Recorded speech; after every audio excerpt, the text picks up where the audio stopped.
Close, baby. Isinara muli sa trapiko Close ang ilang halfway. bahagi ng EDSA busway kaninang umaga. Sa kabila nito, naging magaan at komportable naman ang biyahe ng mga driver at pasahero sa bagong kumpuning kalsada. Nagpapakol easily.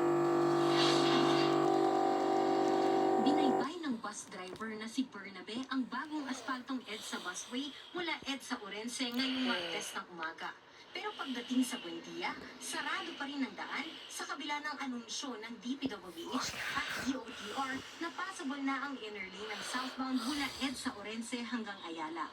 Kanina po, nagulat po kami. Akala ko po ma'am, bukas na po, hindi po pa bukas sa may bus stop. Ayon sa traffic enforcer ng MMDA, muling isinara ang naturang bahagi ng EDSA matapos magkaroon ng 142/79. na dumadaan sa Almost. busway ay maaari lamang Later. kumanan bago ang Ayala Tunnel